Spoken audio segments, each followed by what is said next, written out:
তুমি আমার জানেরই জান, তোমায় ছাড়া বাঁচে না প্রাণ। এন্ড্রু কিশোরের অটোগ্রাফ নিতে গিয়ে নিজেই যেন এন্ড্রু কিশোর হয়ে উঠেছেন রবিউল ইসলাম। গুরুর আশীর্বাদে নিজের নাম হয়ে উঠেছে রবি কিশোর। একদিন হঠাৎ করে আমি একটা অটোগ্রাফ চেয়েছিলাম, তখন ওই দাদা অটোগ্রাফের মধ্যে রবি লেখা, পাশে কিশোর দিয়ে দিলেন। তখন থেকে বললো আজকে থেকে তোর নাম রবি কিশোর। এর আগে প্রথম সাক্ষাতে এন্ড্রু কিশোরকে গান গেয়ে শোনান রবি। সর্বপ্রথম দাদার সাথে সাক্ষাৎ করার পরেই আমি দাদাকে গান শুনাইলাম। ভেঙেছে পিঞ্জর, মেলেছে ডানা।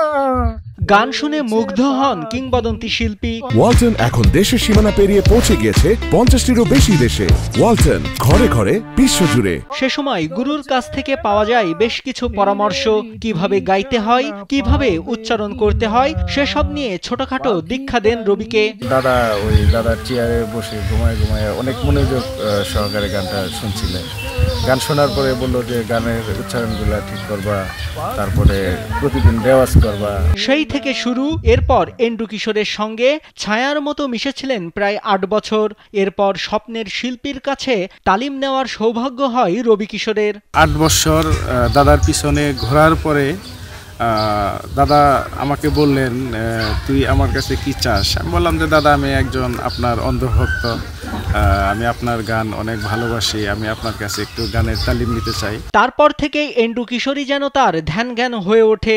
অনেকদিন হলো গুরু নেই, কিন্তু গুরুর প্রতি ভক্তি কমেনি এতটুকু। কেবল নির্জনে বসে গুরুর গাওয়া গান গেয়ে তাকে স্মরণ করেন অন্ধভক্ত রবি কিশোর। যখন আমার শ্রদ্ধেয় গুরু এন্ড্রু কিশোরের কথা মনে পড়ে, তখন আমি একা একা এরকম নির্জনে বসে বসে দাদার গানগুলো গাই। গানের পেছনে ঘুরতে গিয়ে একসময় আর্থিক সংকটে পড়েন রবিউল ইসলাম। সংকট কাটাতে শুরু করেন গরু পালন। বর্তমানে গান ও গরুর নেশায় দিন কাটছে বলে জানান রবি কিশোর। এখনো আমি গরু লালন পালন করি, গানের শিল্পীর পাশাপাশি আর কি, এটাও আমার একটা নেশা। রবি কিশোরের গান স্থানীয়দের মুগ্ধ করে। অনেক সময় দূর দূরান্ত থেকে এন্ড্রু কিশোরের ভক্তরাও আসেন তার কাছে। এন্ড্রু কিশোরের গান সে মাঝে মাঝে বলে, ইয়ার জন্য অনেক জায়গা থেকে অনেক লোকই আসছে তার গান শুনবেন নিগা। এসএসসি পাশের পর আর লেখাপড়া করা হয়নি রবির। এরপর দেশ বরেণ্য শিল্পীর সহচার্য পেলেও উপযুক্ত সুযোগের অভাবে সে বেশি দূর এগোতে পারেনি বলে আক্ষেপ করেন এলাকাবাসী। কণ্ঠস্বর খুব সুন্দর, এন্ড্রু কিশোরের মতনই, কিন্তু আসলে এখন সাপোর্ট নাই বলে ও আসলে আগাইতে পারতেছে না। ও যদি শহরের ছেলে থাকতো তাহলে অনেক আগাইতে পারতো। টাঙ্গাইলের গোপালপুর উপজেলার উত্তর মান্দিয়া গ্রামের এই রবি কিশোর এখনও স্বপ্ন দেখেন নতুন কোনো ভোরে তার জন্য উদিত হবে নতুন সূর্য।